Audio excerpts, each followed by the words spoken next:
Pada tahun 1851, telah berdiri beberapa gereja oleh penginjil keliling seperti Ganqui dan Frederick Lodewijk Anting atau F.L. Anting.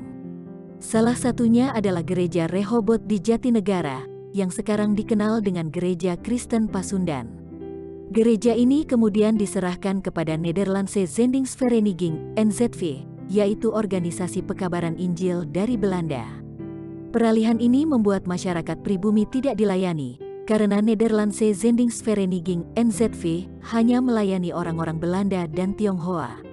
Dan jemaat yang berada di wilayah Walterveen, yang mencakup Kramat, Cikini, Tanah Tinggi, Senen dan Monas tidak terlayani.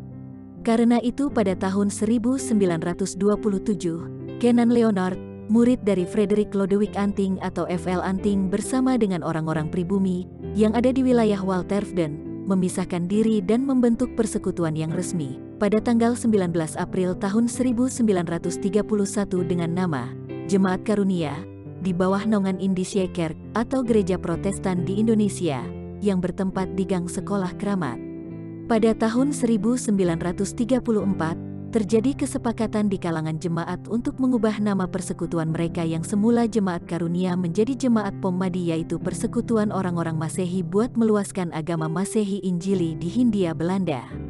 Kemudian, pada tahun 1937, Jemaat Pommadi disahkan oleh pemerintah Hindia Belanda. Dan pada tahun 1974, hingga sekarang, jemaat ini memiliki tempat beribadah yang menetap di Jalan Kawi-Kawi bawah Blok L, nomor 52, Johar Baru, Jakarta Pusat. Dengan nama GKP Jabar Jemaat Pommadi. Dan yang paling menarik, tempat ibadah gereja Jemaat Pommadi selama ini juga dipergunakan untuk menampung anak-anak muda dari Jakarta maupun luar Jakarta yang tidak memiliki tempat tinggal.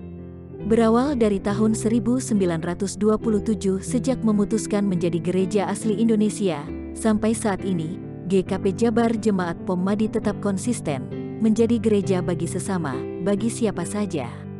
Menerima orang lain yang tidak diterima di gereja lain, membina orang lain yang menurut beberapa gereja tidak layak dibina.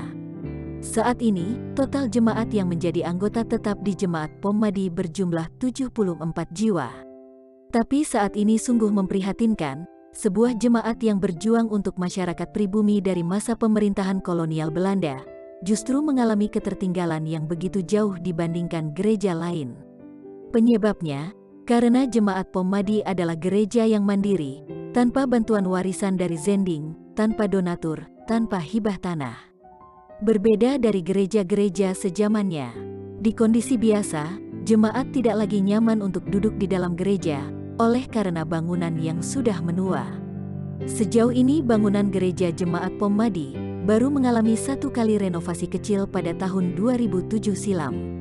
Pada kondisi pandemi saat ini, jemaat ini tidak bisa menyelenggarakan ibadah melalui streaming, oleh karena tidak ada alat yang menjadi sarana, dan juga mengingat banyak jemaat yang tidak bisa mengakses ibadah online dikarenakan tidak memiliki handphone.